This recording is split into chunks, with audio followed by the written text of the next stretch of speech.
Divoxradio.com.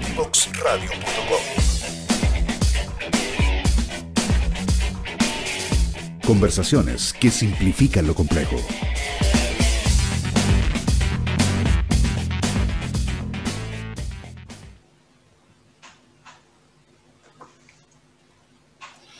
Estamos de vuelta en Frecuencia Memética con nuestro invitado de hoy, Juan Felipe Espinosa Cristi, investigador principal del Anillo de Conocimiento en Chile Contemporáneo. Bienvenido, Juan Felipe, gracias por aceptar la invitación. Bueno, no es nada, un gusto volver a vernos. Desde hace tiempo que no nos veíamos, nos conocimos ahí en la universidad hace muchos años, pero la verdad es que este es el tema que me apasiona en el último tiempo. Yo diría en los últimos 4 años he estado casi exclusivamente tratando de entender un poco más la cultura científica y en particular cómo los científicos se organizan y cómo se genera, junto con filósofos y con historiadores, lo que nosotros vemos en centros de alta producción de ciencia en Chile, o también llamados los centros Milenio y los centros Fondap, que son los 2 centros que ahora están en una parte en CONICYT y que trabajan fundamentalmente con ciencia no solo para Chile, sino que de nivel global, para el mundo, como se dice, ¿no? Eso es lo que hemos estado estudiando y lo que hemos estado haciendo, entendiendo. Cuéntanos, Juan Felipe, una de las conversaciones que está absolutamente vigente y en boga en este momento, dado el contexto que estamos viviendo, tiene que ver con la nueva Constitución, con el proceso constituyente que estamos iniciando. Y varias voces, de hecho nos tocó entrevistar acá a una candidata constituyente que viene del mundo de las ciencias también, digamos. Varias voces están poniendo relevancia, y no solo aquí en Chile, sino que en general, las democracias occidentales por lo menos, la conversación de necesitamos una mayor vinculación ciencia-sociedad, una mayor vinculación práctica, generadora de valor, digamos, y nos hemos ido como acostumbrando a que la ciencia se empieza a encapsular y se dedica a la producción de conocimiento, a escribir papers, a estar ahí en las revistas indexadas y todo, pero no se hace ese puente. ¿Qué está pasando ahí? ¿Cuál es el diagnóstico que tú ves aquí en Chile? Es súper interesante. No podría decir sino que los científicos, que es el grupo de personas con los cuales hemos estado trabajando, estudiando junto con, solo un tema metodológico para que la gente lo entienda, hacer observación participante y entender en profundidad las culturas científicas implica que uno básicamente está en el proceso de hacer ciencia, se mira la práctica en sí. Y desde la práctica se puede entonces entender todo el mundo social que envuelve, porque no es que la sociedad esté aparte de lo que se hace técnicamente, por así decirlo, sino que conviven en ese momento en el cual se hace lo que se hace, ¿no? Fenomenológicamente. Entonces, ¿qué es lo que sucede? Cuando uno empieza a mirar las conversaciones de los científicos, cuando uno empieza a escuchar cómo ellos van construyendo el mundo. Y, por ejemplo, me imagino, tal vez sería Cristina Dorador, a quien tú entrevistaste, no lo sé porque no lo vi, o hay otras participantes científicas muy de alta excelencia que están ahora preocupadas de aspectos políticos del mundo, porque la ciencia, tal cual como lo dicen muchos autores que han estudiado los laboratorios, es también política en su trabajo, sin duda alguna es social también. Entonces no es que haya esta distancia, esta diferencia. Cuando uno hace la etnografía, como se dice directamente del laboratorio, se ven todos estos tópicos, se observan y se empieza a analizar el mundo. Entonces, la respuesta a lo que tú dices es que los científicos sí están preocupados, es que la gente del mundo de la ciencia, los gestores de la ciencia, sí están preocupados, y la verdad es que la constitucional y el cambio que estamos viviendo en Chile no es sino una parte en donde la ciencia va a estar involucrada. De partida, como derecho básico, que ya lo está desde 1948, y porque los científicos se han dado cuenta, no porque ellos puedan hacer mejor política, sino que porque son partícipes de la política y del cambio social que estamos viviendo. Como otro actor, pero no el único actor, por favor. La ciencia es, junto con otros conocimientos, los conocimientos que construyen las cosas. La ciencia es un tipo de conocimiento, no es el único que hay. No es la salvación tampoco completa, pero es muy relevante para el mundo que vivimos. Eso como una cuota de humildad de todos los que hacemos ciencias sociales, y los que hacen ciencias básicas, y los que hacen ciencias naturales, y de cualquier tipo, y también conocimiento humanista, que es conocimiento válido, y el arte, que también es un tipo de conocer en cierta manera, por cierto.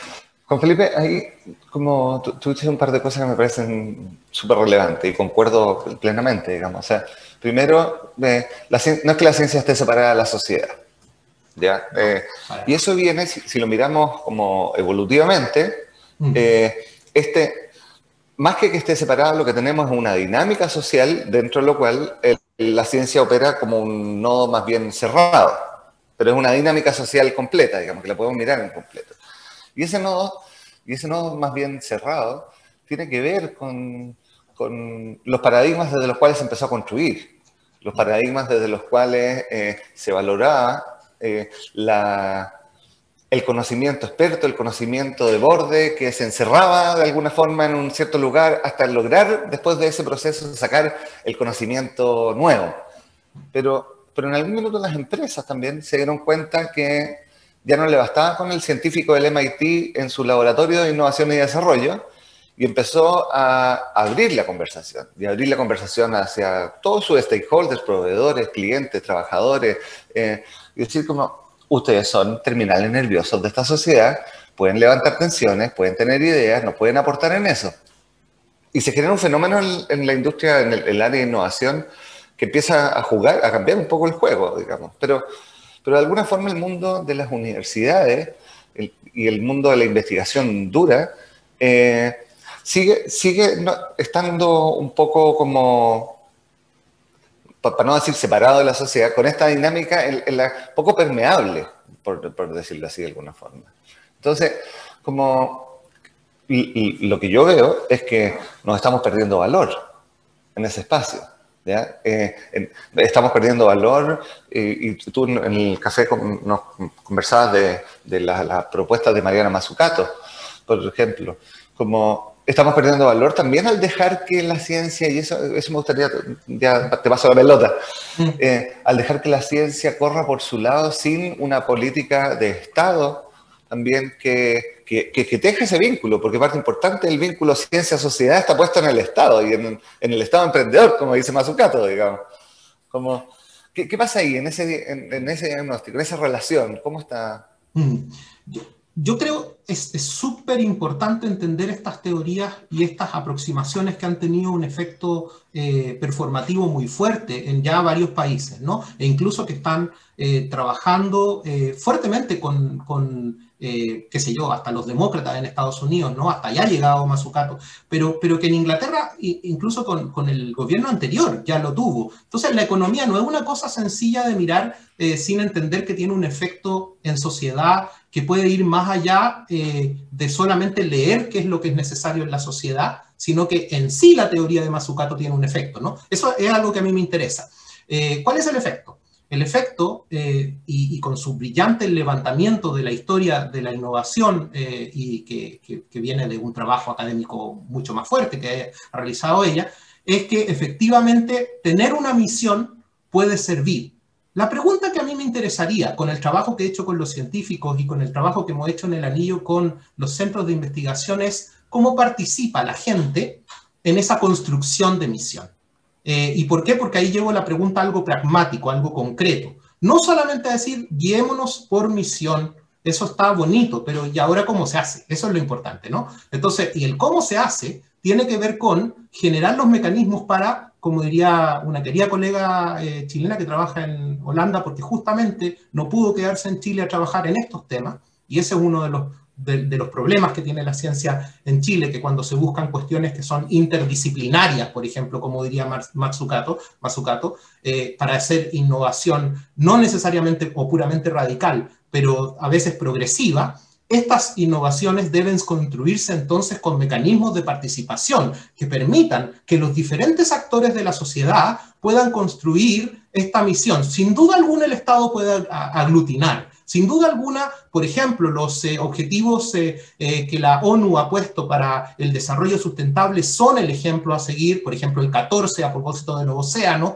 el 14 que tiene que ver con los océanos, se puede transformar en una gran misión para Chile. Qué duda cabe con toda la costa que tenemos, por ejemplo, que deberíamos hacer participar ahí a todos los centros de investigación, pero también a los humanistas y también a los cientistas sociales, ¿no? Para que en conjunto se definiera y entonces así la ciencia básica y aplicada participen y no se queden fuera de este trabajo simplemente por el hecho de que a algún personaje se le ocurrió que la misión era X o Y. Eso es muy importante y yo estoy seguro que Mariana Mazzucato, cada vez que lo comenta y cada vez que lo habla, la gente no le ha dado la suficiente, creo yo, importancia a eso, que es el mecanismo de participación, que no es solamente tener claro hacia dónde vamos a ir, sino después en cómo vamos a ir construyendo en conjunto. Eso, ¿no? Yo no soy experto como tú en cambio social a partir de evolución, pero yo diría que ese proceso intencionado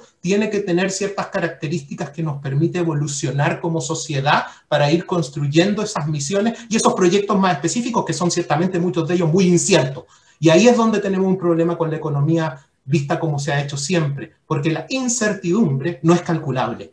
Y muchas veces hay que tomar un acto y dar el salto en esa misión que vamos a construir que aglutine. Ahora, llevando eso a la ciencia, que es lo que nos interesa a nosotros, de nuevo es cómo los científicos pueden participar, pero no únicamente ellos, ni las científicas. Es necesario también pensar sistémicamente, por ejemplo, que alguien esté pensando el sistema y que le pueda traspasar esas características del desarrollo que se requiere para el país, considerando la historia del país, considerando nuestras capacidades, considerando nuestros conocimientos, incluso de los territorios, incluso ancestrales. Porque muchas veces uno ve que los expertos llegan a una región y le tratan de, ¿no es cierto?, vender una cuestión. Hay un alumno memorista, un alumno memorista que yo tengo de antropología, que estaba mirando cómo los científicos allá en el sur más austral le vendían a los aborígenes ciertas soluciones, ¿no? Y la verdad es que no se puede, porque la gente sabe mucho mejor lo que necesita. Entonces, con Mariana Mazzucato, volviendo al tema de misión, uno diría que hay diferentes capas, y en esas capas es necesario hacer participar a estas personas, tal cual como en un mecanismo participativo político, pero en este caso teniendo en mente una misión a construir que se debe, vamos a decir, operacionalizar a partir de proyectos muy concretos, con mediciones muy concretas, con objetivos muy concretos, porque si también fallamos en eso, nos quedamos en el bla bla solamente, perdonando la expresión, y no vamos midiendo y retroalimentando, de nuevo ocupando la metáfora sistémica, para poder controlar de una manera, vamos a decir, no en el sentido de control coartante, sino que de control constitutivo de cualquier sistema que permite salidas, que permite la novedad, que permite lo nuevo. Entonces, esa creatividad hay que encauzarla, y yo diría que el Estado para eso sirve perfecto. O sea, de hecho no hay otro actor que lo pueda hacer, y eso es lo que no hemos dado cuenta, y yo creo que la comunidad completa en Chile se ha dado cuenta de aquello, de que el Estado es un facilitador en ese sentido, pero también un aglutinador, y que también puede poner dineros en cosas que no, el sector privado no ve, como dice Mazzucato, no tiene esa capacidad de ver lo que es incierto o invertir en lo incierto, a no ser que sea tremendamente grande la empresa o digamos, el conglomerado. Que no hay. Juan Felipe, como algo que veo yo que hay un tema idiomático. ¿Ya? Y hay un tema idiomático que tiene que ver en parte con la deriva cultural que hemos tenido, digamos, como sociedad, en el que, por un lado, como los actores políticos, sociales, están bastante atrapados en conversaciones polares, ¿ya? Y esa conversación polar es un filtro gigantesco a la escucha, y terminamos en conversaciones en las que no se escucha la evidencia. ¿Por qué? Porque resulta que si sale Mazzucato hablando del Estado emprendedor, se levantan todas las alertas neoliberales y de derecha de que aquí estamos tratando de meter el socialismo de nuevo y que el Estado entre a participar de la... Pero resulta que si va a los ejemplos de la historia, es decir, las grandes innovaciones no suceden sin plata del Estado porque tiene otro criterio de riesgo. Y estamos hablando de eso, digamos. O sea, hay una visión del valor público que es diferente a la visión del retorno de la inversión que hace el empresario. Pero ahí yo siento que la ciencia, sabiendo que es la que está en los bordes del conocimiento, la que está desplazando de alguna forma los conocimientos, no ha tenido ese trabajo, y probablemente lo que están haciendo ustedes en el anillo, no ha tenido ese trabajo de crear esos puentes idiomáticos, digamos, porque me puede salir un diputado terraplanista y con él no puedo ponerme al otro lado de que no, lo que pasa es que ustedes son unos brutos y nosotros somos los que sabemos. Tengo que generar un puente social que permita establecer esa conversación, que permita cuestionar ese paradigma, que lo lleve a un cierto espacio de evidencia para poder tener esa conversación desde un lugar más generativo, más que por jugar al juego de los polos. Ustedes son los que no saben y nosotros somos los que no sabemos, por lo tanto obviamos su argumento. Vamos a ir a una pausa musical y dejo la pregunta boteando y volvemos con Juan Felipe en esta entrevista de hoy. No te quedes fuera. Conoce nuevas soluciones y tecnologías para PYME con Simón Oliveros, cada lunes y miércoles a las 14 horas en Conexión PYME. Somos Divoxradio.com.